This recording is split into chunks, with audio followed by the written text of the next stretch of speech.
Hello, my butterflies. It is I, Dr. Kathleen Nash with Total Transformation.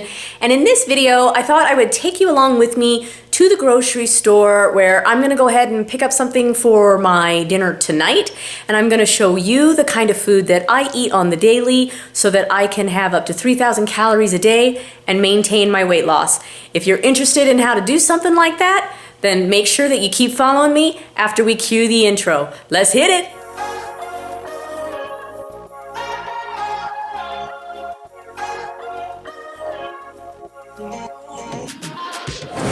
Here we are in the grocery store. Just know a lot of times grocery stores don't like you filming, so I'm gonna try to do this on the sly. I'll just kind of keep it on the DL if I can. Let's go searching.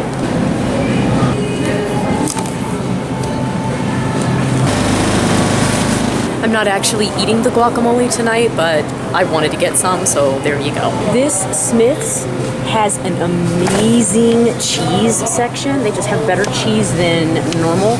One of my favorite ones is this. Apparently I'm a spicy pepper person. This also is not going to be something I eat tonight, but I do really like this, so I'm gonna go ahead and get it. Like, look at that, made with authentic handmade salsa. Oh wow, that sounds really good. Look at that, lime, tomato. Okay, I gotta try some of that, so I'm getting some of that. I am a cheese girl, butterflies. Like, I love it. Oh my God, look at this.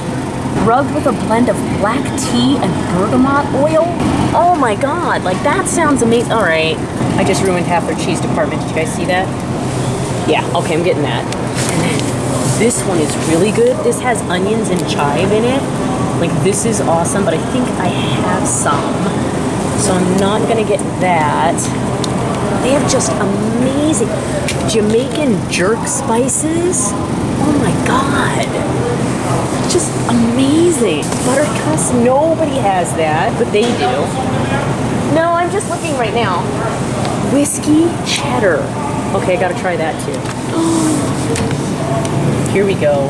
Rosemary. So this is rosemary and olive oil Asiago. So I think that's what I'm gonna get for my pasta tonight.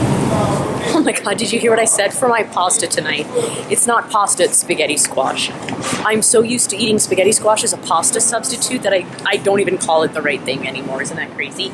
So now we're in the meat department. I want to get Italian sausage, but this, again, this particular Smith's has some like really amazing meat selections. So just to show you guys, look at the cool stuff they have, like mesquite barbecue. I bet you this has a lot of sugar, so how much you want to bet? Oh my God, no sugar? No way. Okay, I really want to get that, but I'm not going to. Chorizo, they have pork chorizo, they have beef chorizo, but that's not the kind of spinach that I want. If you live in the Las Vegas area, you guys, check out your local Smith's. Like, not all the Smith stores are this good, but this one is really good. This one isn't even technically by me. It's a Smith's like between my office and my house, but I come here a lot because their selection is just super, super good. Let's find that sausage. What's that? Pork meatballs. Oh, pork meatballs. Oh my God. All right, wait a minute. Does it have? How does pork meatballs have 5 grams carbohydrate? You know where that's coming from? Babe, corn syrup. Third thing is sugar. Nope. Real dry. Real dry. Wow. Alright, well, I guess I'm gonna go with the mild Italian style, but wow, talk about all of them having sugar. How stupid crazy is that? Okay, next thing, sauce. Look at this, you guys, I'm super excited. Look at the Korean stuff they have in the grocery store. So this is kimchi noodles, so kimchi, just so you guys know, kimchi, 볶음면. So that's noodles, 볶음면 is noodles. So exciting that they have Korean stuff. This used to be one of my favorite ramens. It is still a favorite ramen for me. So that right there, that says ramyeon. It's super spicy, right? Spicy. I couldn't tell you how long it's been since I've had it, but just so you know, if you are a ramen eater, this one's one of my favorite ones, but be ready, because it's spicy. Oh my God. Rokuri, look at that. So exciting to see Korean stuff here. Okay. Sorry, detour. This is the sauce that I'm going to get. First of all, Never, ever, ever would I get reduced fat anything. Thank you, no. So they have this creamy basil Alfredo, which is amazing. And then they also have this mushroom Alfredo, which is amazing. And then Classico has this 4-cheese Alfredo, which is also pretty good. But I think the winner tonight is going to be the creamy style basil Alfredo sauce. So let's take a quick look at the back, shall we? 2 grams carb, that's right. 1 gram sugar, like what the hell, sugar and everything. But 1 gram sugar, 2 grams carb, good enough. And it is off to the checkout line.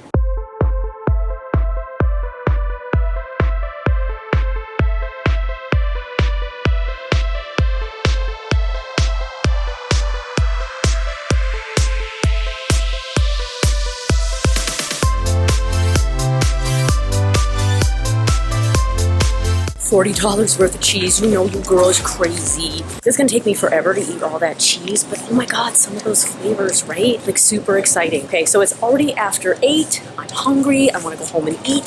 So let's get to my house and let's start cooking up some food, especially because this lighting is crap, right? Lighting is crap. Okay, see you at home.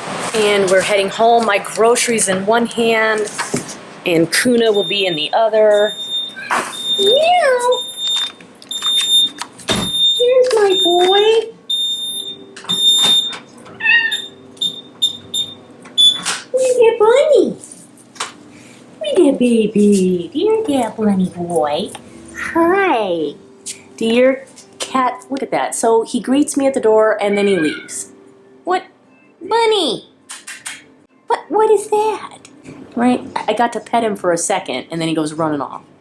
Hello butterflies, welcome to the voiceover. Step 1 in making the meal is to brown the meatballs. I'm using basil olive oil, spreading it around in the pan, and then the next step will be just swishing it around with a nice silicone brush. I always like to brown them first before I cook them. For this particular meal, I decided to use 4 of the mild Italian sausage meatballs. So once the pan is nice and hot and the oil is sizzling, we're just gonna put them in there and brown them evenly on all 4 sides. After that, once they're starting to cook, I'm gonna head over to my oven and we're gonna go ahead and turn the temperature to 425 degrees and let that get nice and hot so that when the time is right, we can put the meatballs in. Next step is to prep our spaghetti squash. Of course, take the label off first, and what I like to do is poke a few holes in it first, and then I usually put it in the microwave for 2 to 3 minutes. This time this was a rather small one, so I probably could have gone less, but this is going to let me slice and gut the spaghetti squash much easier than if I decide to do it raw. By this point, my meatballs are nice and brown, so I'm just removing them and transferring them over to a cast iron skillet. Once they're transferred over, they're gonna go into the oven. I usually do it for about 15 to 18 minutes. And in the meantime, my squash has become ready and I can turn around and gut it. Okay, gutting the spaghetti squash is super easy when you have one of those pumpkin carving tools. So that's actually what you're seeing me use here, is one of those cool things that you get at Halloween. This is actually an orange one that has the jack-o'-lantern embedded into it, but it does an amazing job, look at that, of scooping out all of the flesh of the spaghetti squash. Once I do that, I'm going to get a small ceramic dish and put about 1/2 inch of water into the dish, and then I'm going to take that gutted spaghetti squash like that, and I'm going to put it face down into that dish, and I will cook it for about 7 minutes. Again, that's what I did this night, but I probably could have gone as low as 5 because it was a smaller spaghetti squash than normal. This came out a little bit mushy, which you're going to see in the final product. So if you don't like it to be mushy, just do it for less, but that's the next step. Once the spaghetti squash is done, I simply use a towel to protect my hand and a fork, and I start gutting out the spaghetti squash. Usually for me, 1 serving is half of the spaghetti squash, which usually turns out to be about 6 or 7 ounces. I simply keep turning the squash to where the meat is, and I just scrape it out with the fork. I try to get as much of it as possible, and as you can see, it comes out nice and stringy like pasta, which is where spaghetti squash gets its name. Because I am not a cook and I'm lazy, I usually take just 1 serving of the sauce and put it into the spaghetti squash, and then the next step is to add my meatballs, which have pretty much been done cooking. I'm also going to put in about 15 grams of the shredded rosemary oregano cheese. So I'll go ahead and show you that. So everything that I do is usually weighed and measured out because it's very easy to mess up your portions if you're not measuring it. And that is the finished product. I'm just finishing putting in another meatball. I'm gonna stir it all up, and then I'm gonna go ahead and enjoy my dinner. For those of you that are doing either one of my programs or you just want to have the information, I've also included the macro count for this meal and the macro percentages so that if you want to replicate the meal at home, feel free to give it a try. Alright butterflies, we have reached the end of the video. If you like the idea of getting more information on the kind of foods that I eat to maintain my 80-pound weight loss, eating up to 3,000 calories a day, do a couple things for me. One, make sure that you subscribe to the channel so that you can find out every time I post a new video for you. You also probably want to hit that notification bell because sometimes YouTube is going to tell you and sometimes YouTube isn't. Also, if you want to get more information for yourself on what could be stopping you from reaching your goal weight and staying there, eating that many calories, feel free to check us out at drnash.com. Otherwise, I'll see you in the next video, butterflies. Have a good one. Bye-bye.